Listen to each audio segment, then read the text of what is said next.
요한계시록 3장 14절과 22절을 다시 한번 읽겠습니다. 요한계시록 3장 14절과 22절을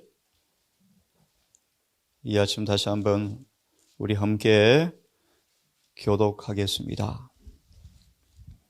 라오디게아 교회 사자에게 편지하기를 아멘이시요 충성되고 참된 증인이시요 하나님의 창조의 근본이시니가 가라사대 내가 내 행위를 아노니 내가 찾지도 아니하고 높지도 아니하노라. 내가 찾은지 곧 편지하기를 원하노라. 네가 이같이 미지근하여 덥지도 아니하고 차지도 아니하니 내 입에서 너를 토하여 내치리라. 내가 말하기를 나는 부자라 부여하여 부족한 것이 없다 하나 내 공부한 것과 가련한 것과 가난한 것과 눈먼 것과 벌거벗은 쓴 것을 알지 못하다. 내가 너를 권하노니 내게서 불로 연단한 금을 사서 부요하게 하고 흰 옷을 사서 입어 벌거벗은 수치를 보이지 않게 하고 안약을 사서 발라 보게 하라. 물은 내가 사랑하는 자를 책망하여 지혜하노니 그러므로 내가 열심을 내라 회개하라. 볼지어다 내가 문 밖에 서서 두드리노니 누구든지 내 음성을 듣고 문을 열면 내가 그에게로 들어가 그로 더불어 먹고 그는 나로 더불어 먹으리라.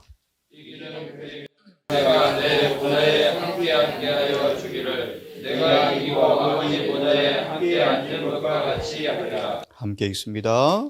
귀 있는 자는 성령이 교회들에게 하시는 말씀을 들을지어다. 아멘. 우리 아침은 흰 옷을 사서 입어 벌거벗은 수치를 보이지 않게 하라 라는 말씀을 함께 묵상해 보려고 합니다. 이사야 57장 12절은 이렇게 우리에게 주께서 말씀하십니다. 이사야 57장 12절 너의 의를 내게 보이리라 너의 소위가 내게 무익하다라고 말합니다. 너의 의를 내게 보여줄래? 그 의가 그 소위가 행위가 품성이 주님께 아무런 가치가 없는 무익하다라고 말합니다.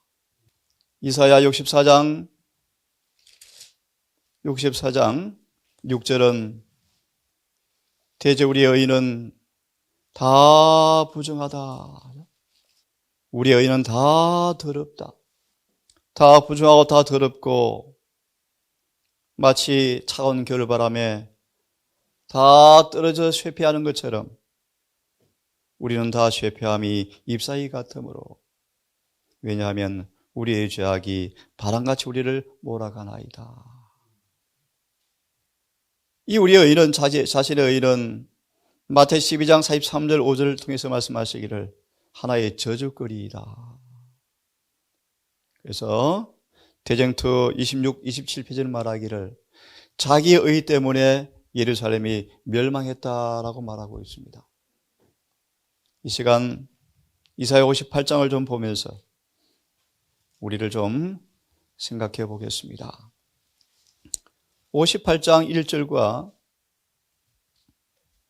4절까지만 다시 한번 읽으면서 하나님의 음성을 한번 들어보면 좋겠습니다.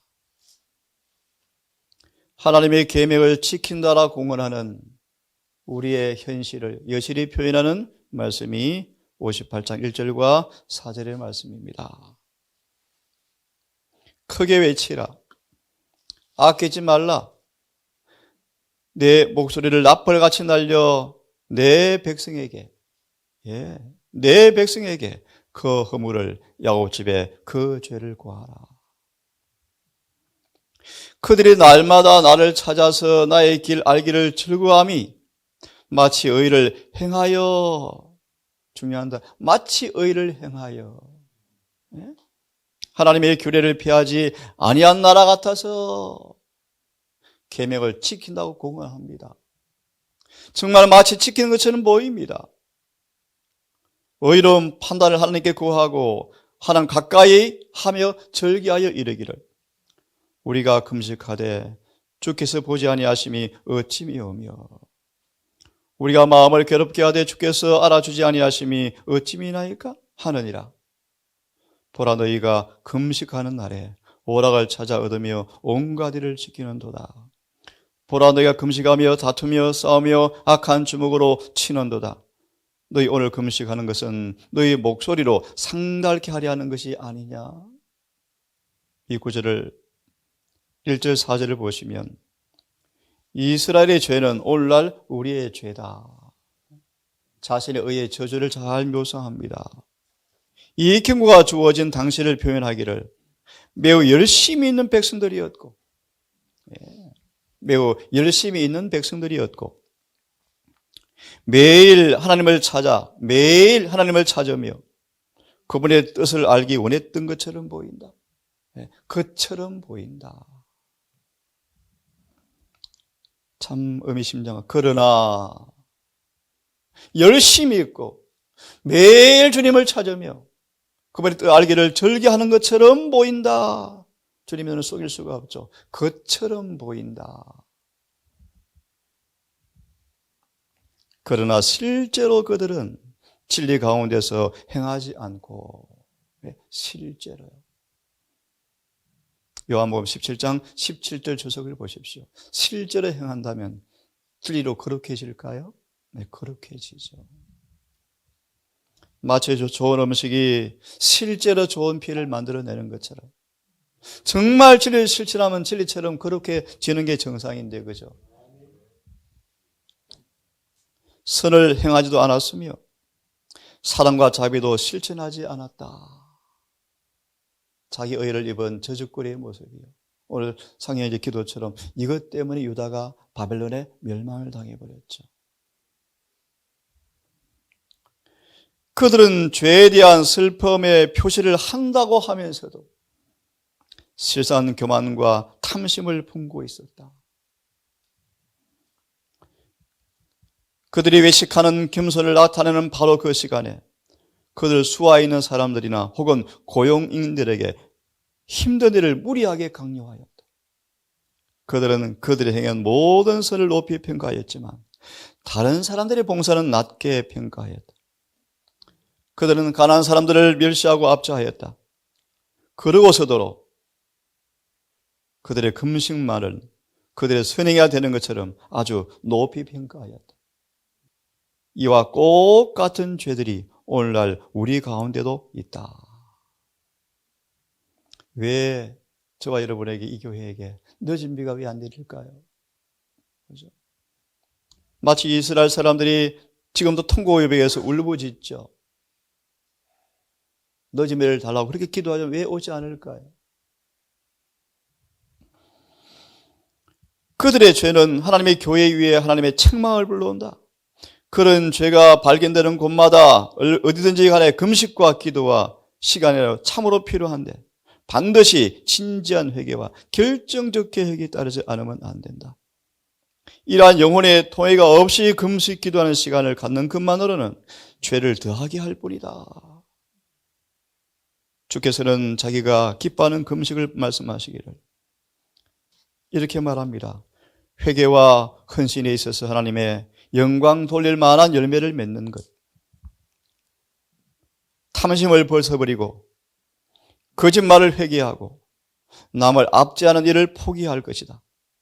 모든 권세와 영향력을 가난한 사람들, 억압당하는 사람을 위해서 돕기 위해서 사용될 것이고 만약 세상이 이렇게만 되어 있다면 참 얼마나 좋았을까요? 그죠? 그 다음 말씀 하나 더 봅니다. 하나님께서 주시는 개혁적인 감화력을 보시면서요. 제가 한번 읽어봅니다. 첫 번째 문단에 중간 조금 늦게 이런 말씀이 있습니다. 중간쯤 보시면요. 그들의 금식은 연극에 불과했고 시대 소망에 때가 참해 보시면 아마 기억이 그럴 것입니다. 예수님 초림 때 이스라엘 백성 예배를 뭐로 표현했죠? 마치 그들이 연극하는 배우 같았다. 그죠? 예배가 오늘 안식일이네. 옷 갈아입어야죠. 빨아야죠. 청소해야죠. 빨래해야죠. 예배를 지켜야죠. 마치 그들이 연극하는 배우 같았다. 하나님과 연결시키는 생명의 요소가 없었다. 뭐가요? 예배가요. 예배가. 금식이 마치 연극에 불과하였고 그런 척해 보이는 것이었고 겸손의 흉내에 지나지 않았고 여기 나오는 경배자들은 한편으로는 울고 통곡하지만 한편으로는 옳지 못한 성벽을 그대로 갖고 있다. 참으로 의미심장한 말씀이에요. 말을 잘하고 아름다운 노래를 지어 부르고 입으로 부드러운 말을 하지만 속으로는 이욕을 품고 있고 욕심을 부리고 그렇죠? 그들은 마음을 낮추어지지도 않았다.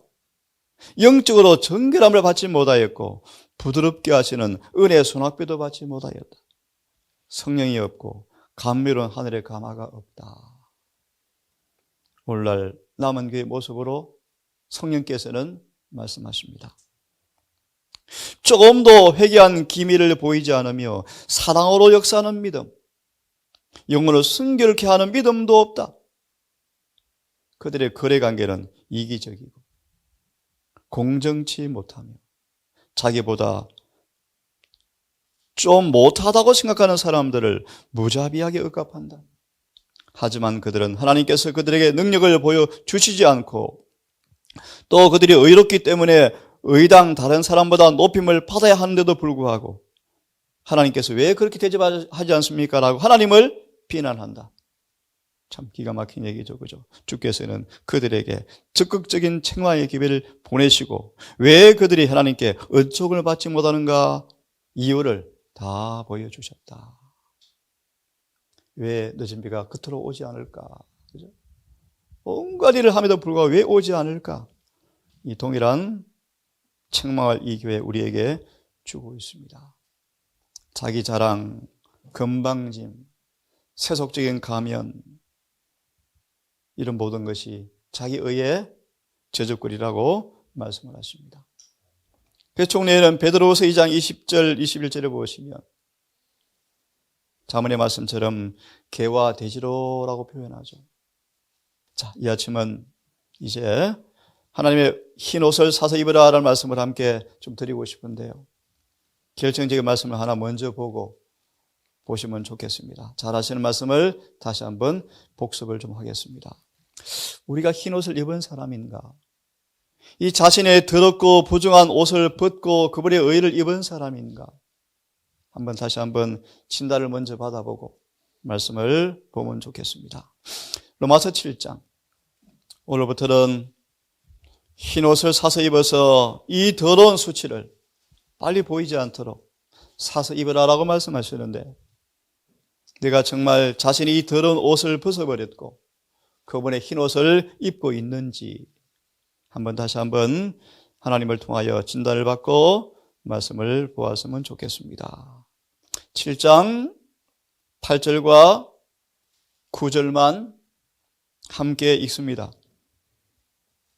폈습니까? 함께 읽어보겠습니다. 시작. 제가 기회를 타서 계명으로 말미암아 내 속에서 가장 탐심을 이루었나니 이는 법이 없으면 죄가 죽은 것입니다. 전에 법을 깨닫지 못할 때에는 내가 살았더니 계명이 이름에 내 죄는 살아나고 나는 죽었도다. 잘 아시는 구절 바울의 놀라운 변화. 자신의 의로 흠도 점도 없고 외적으로 죄도 발견될 수 없을 만큼 탁월한 의를 가진 사람처럼 보였지만 빌립보 3장 5절 6절 예수를 발견하게 돼서 너무나 부끄러워서 고개를 들 수가 없었답니다. 바울은 비로소 자신의 의가 벗겨졌고 주의 의가 입혀졌으므로 어떻게 되었는가를 좀 보도록 하겠습니다.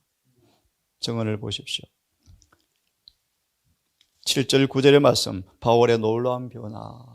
그든 말합니다. 흰 옷을 입었는가? 그래서 벌거벗은 수치가 지워졌는가? 제거되었는가? 한번 보겠습니다.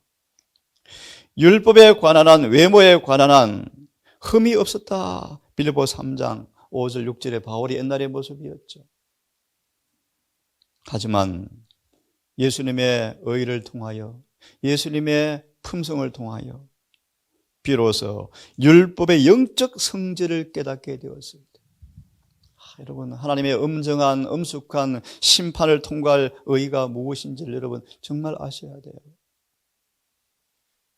사상과 감정과 애정과 동기와 느낌까지, 기회가 있으면 지을 죄까지, 즉 그가 거룩한 그 오를 들여다보았을 때, 야고보서 2장의 말씀이 황금, 청량, 막대기, 지팡이 같은 갈대, 영원히 변할 수 없는 심판의 기준, 율법, 십계명, 그걸로 자신을 보았을 때 자신이 죄인이라는 것을 알았다. 어떻게 의를 사서 입는가? 가장 첫 계단이죠. 그죠? 인간적 표준으로 바라볼 때 죄는 끊었지만 하나님의 율법을 깊이 들여다보고 하나님께서 그를 보시는 것처럼 자신을 보았을 때 너무너무 중요한 말씀이에요. 여러분 잊지 않으셨죠? 시편 90편 8절, 이사야 시편 51편, 주의 얼굴 앞에 늘 죄가 항상 있나이다. 다윗처럼. 그래서 1년간을 뼈가 썩는 경험을 했죠. 다윗이. 그분의 눈초리 앞에, 불꽃 같은 눈 앞에 우리를 보실 때요, 그는 부끄러워 고개를 숙이고 죄를 고백하였다. 어떻게 흰옷을 사서 입는가? 잘 묘사하고 있죠. 그는 그를 보고 가서 제 자신이 어떠한 것을 잊지 않고 하나님을 향하여 순수한 회개를 하였고, 예수를 믿었고, 바울은 씻김을 받았고 정결함을 입었다. 스가랴 3장 4절의 말씀, 옷을 벗기라. 에스겔 18장의 말씀인데요, 주님은 옷을 갈아입히신다. 그는 율법이 탐내지 말라라는 말씀을 생략하고요, 그 다음 문단, 그때 죄가 끔찍스러운 진면모를 드러내고 그의 자존심은 사라져버렸다. 자기 의는 자존심이 살아있죠. 그는 겸비하게 되었고 선함이나 공로를 더 이상 자기에게 돌리지 않았다. 열심히 해놓고 무익한 종이었습니다. 한 채의 자기 자랑이 없죠. 자기 주장과 자기 교만과 자기 고집이 없죠. 자무아의 의가 드러납니다. 제 친구처럼 그리 아니하실지라도 절하지 않겠습니다. 욥처럼 충성의 위치에서 그래도 안 벗어났더라. 그는 더 이상 위리하게 높아지고자 하는 야심도 사라져버리고, 아무리 억울하고 아무리 억울해도 직접 원수를 갚으려 하지 않게 되었고, 비난, 무시, 멸시에 민감한 반응도 없고, 다른 사람들이 칭찬받고 높아지면 은근히 질투? 그것도 없어요. 끌어내리지도 않았다. 그는 부드럽고 온유하고 겸손하였으며 마음을 낮은 데다 두었기 때문에, 여러분 흰옷을 사서 입었습니까? 사서 입었습니다. 왜냐하면 그는 그리스도 학교에서 배웠기 때문이었다. 그는 예수와 그의 비할 데 없는 사랑에 대해서 이야기하였고, 칭의를 받고 이제 어떻게 나누어 입는가? 그분의 형상으로 점점 닮아갔다. 나누어주신 의, 입혀주시고 나누어주신 의를 통해서 의를 사서 입으라는 것입니다. 온 힘을 다하여 영혼을 그리스도께로 인도하였고, 시험이 닥쳐올 때 예를 듭시다. 실컷 봉사했는데 배도해 보세요. 하지만 그는 뭐합니까? 이기심 없이 일으켰기 때문에 그런 시험이 온다 할지라도 무리수고 기도하였고 여전히 영혼을 모여 더 사랑하였더라. 요한 13장의 말씀이죠. 예수께서 끝까지 사랑하시더라. 그렇죠? 열심히 봉사했는데 돌아온 대가가 반대 급부면요, 어떻게 하겠습니까, 여러분? 사랑하겠습니까? 근데 바울은 이기심이 없었다. 그런 사람. 하나님 안에 감추어졌고 그의 성전 가운데 있는 온 열정을 다하여 예수 그리스도를 사랑하였다. 각 교회는 바울에게 너무너무 귀중하였고 각 교회의 신자는 그의 관심의 대상이었다. 이는 그가 각 사람을 보았을 때 그들을 그리스도의 피를 값으로 주고 산 영혼으로 바라보았기 때문에 사랑이 식지 않았다. 다시 말합니다. 의의 옷을 뭐예요? 사서 입었죠. 자, 성경 한두 개 좀 더 보고 또 이어서 다음에 하겠습니다. 자, 계시록을 좀 보기를 바랍니다. 7장. 흰옷을 사서 입어라 라고 말씀하시는데요. 7장 14절을 잘 아시는 말씀 함께 크게 읽습니다. 계시록 7장 14절을 우리 함께 읽겠습니다. 피했습니까? 읽습니다. 시작. 내가 가로되 내 주여 당신이 알리이다 하니 그가 나더러 이르되 이는 큰 환난에서 나오는 자들인데 어린 양을 입기에 그 옷을 씻어 희게 하였느니라. 예. 마태 22장 11절 12절은 이 구절을 인용하면서 이렇게 주석을 답니다. 큰 환난에서 나온 사실을 주시하라. 여러분 아시죠? 우리의 품성을 피에 씻어서 희게 하는 것은 비용이 지불되어지는데 뭐라고요? 고난의 풀무다.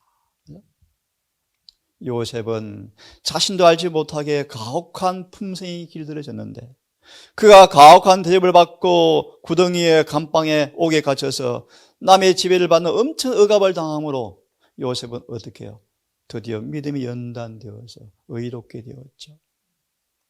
환난에서 나온 자들임을 기억하라.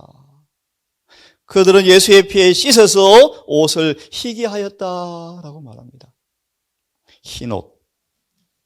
7장 9절의 주석을 보면 이렇게 말합니다. 7장 9절은 13만 4천을 묘사하면서 그들을 종려가지를 들고 흰옷을 입고 금고를 가진 모습으로 설명하는데 7장 9절의 주석에 여러 구절이 있죠. 3장 5절, 19장 7절 9절, 요한복음 12장 12, 13절 꼭 찾아보시길 바랍니다. 종려나무는 뭘 의미한다고요? 예, 계속 승리하는 사람. 7인을 공부해 보시면 첫째 인을 뗄 때 백마탄 자가 활을 가지고 멸관을 쓰고 있는데 이사야 42장은 주석하기를 계속 승리했다는 말이 의미이다. 여러분 흰 옷을 입고 있는 동안에는 뭐 할까요? 승리하죠. 승리하죠. 뭘 승리합니까? 죄를 승리하죠. 예. 종려나무는 그들이 계속 승리했다는 것을 나타내며 길리의 종려나무 가지 노래 불렀지 않습니까? 시편 92편이죠. 종려나무 누구를 상징하죠? 의인을 상징하죠. 뿌리를 파보라. 그죠? 질시가 끝처럼 보이는 모래가 그를 덮어오는데 모래바람에도 사막의 뜨거운 죽이는 그 뜨거운 기온에도 살아있는 종려나무를 보라. 뿌리를 파보면 아시죠? 흰 옷은 그들이 그리스도의 의를 잘 들어보세요. 계속 입고 있다는 것을 말한다. 벗었다, 입었다는 것이 아닙니다, 여러분. 그죠? 계속 입고 있다는 것을 의미한다. 이들이 누구입니까? 그죠? 하나님의 품성의, 우리의 품성의 옷을 씻어서 어떻게 씻었습니까? 환난과 고난의 풀무에서 빌립보 1장 21절 줘서 계속되는 가난과 핍박의 연속이었다. 그걸 통해서 바울이 어떻게 되었습니까? 장성한 분량으로 자랐죠. 화이순자의 스토크만 형제를 만난 하늘의 계시 아시죠? 자매여 지상에서 얼마나 많이 고생하셨어요. 그렇죠 하다 갑자기 울컥하려다가 불 끌어서 입을 닫았죠. 하늘이 값이 싸다. 바울은 잠시라도 고백한 환난을 표현하기를 하늘에 갈 모든 사람들은 한 사람도 빠지지 않고 뭘 통과했다고요? 고난의 풀무요. 우리 앞에 여러분 전무후무한 고난의 때가 오고 있습니다. 기근과 두려움과 지연과 핍박과 배도가 있을 거예요. 어떤 사람들에 마땅한지를 다시 한번 자각하기를 바랍니다. 우리의 품새 옷을 씻어서 그것을 눈같이 희게 만들 수 있는 한 셈이 스가랴 13장 1절 열려 있다는 것을 하나님께 지금 감사하자. 지금 감사하자. 우리 내일부터 다음 시간부터 조금 더 묵상을 해보겠습니다. 여러분, 이 안식일입니다. 벌써 안식일이 다가왔습니다. 바울처럼 하나님의 성령의 은혜를 통하여 율법을 깊이 들여다보심으로 우리의 옷이 벗겨지고 새 옷으로 입혀지는 그 의의 체험이 오늘도 있게 되기를 간절히 바랍니다. 아버지, 너무나 순결하고 너무나 거룩한 주님 눈에 인간의 의는 너무너무 더러워서 토에 내쳐질 지경이고 너무 혐오스러워서 더 이상 두고 볼 수가 없어서 촛대를 옮긴다고 경고하신 우리의 모습을 자각하기를 원합니다. 이사야 58장 1절과 4절에 오늘 우리의 모습을 주님께서 진단하셨습니다. 아버지, 바울처럼 죄의 진면목을 깨닫고 발견하여 너무너무 부끄러워서 고개를 숙이고 회개했던 바울의 경험이 우리의 경험 되고 싶습니다. 자기 자랑, 자기 찬양, 자기가 사라져버리고 죽어버리는 예수께만 나타나는 그런 경험을 하고 싶습니다. 주님, 우리에게 자비를 베푸셔서 이런 배의 은혜를 통하여 성령을 통하여 죄의 심판을 참으로 여실히 깨닫게 하셔서 바울처럼 그래서 함께 죽고 장례를 치렀고 이제 내가 산 것이 아닌 바울의 고백처럼 우리 또한 그런 자 되게 하셔서 내 안에 주님 사신다는 그 놀라운 고백을 통하여 진리가 실정되어지는 변화가 있게 되기를 소망합니다. 주님, 점점 때가 임박해 옵니다. 예언의 말씀처럼 핍박이 곧 올 것입니다. 위기가 반드시 올 것입니다. 세상은 반드시 멸망할 것이고 교회는 심각한 체질을 통하여 증결하게 될 것입니다. 그때 우리 로마서 계시록 7장 9절과 14절처럼 탐행될런지 흰옷을 입은 사람 될런지 아버지 두렵습니다. 오늘 겸손하게 주님 앞에 자신을 내어 던지게 하시고 성령의 역사하심에 순복함으로 옷이 갈아입혀지는 그 놀라운 구원을 맛볼 수 있도록 은총을 허락해 주시옵소서. 이 말씀을 듣는 우리 모두를 기억하셔서 다시 한번 이 평안한 때 열심으로 회개하여 첫사랑을 회복하고 흰옷을 사서 입어 더러운 죄가 다 치워져 버리고 우리의 삶에 주와 같은 품성이 드러나는 그 경험이 있도록 성령님 우리와 함께해 주시기를 우리를 사랑하시는 예수님 이름 의지하여 기도드리옵나이다.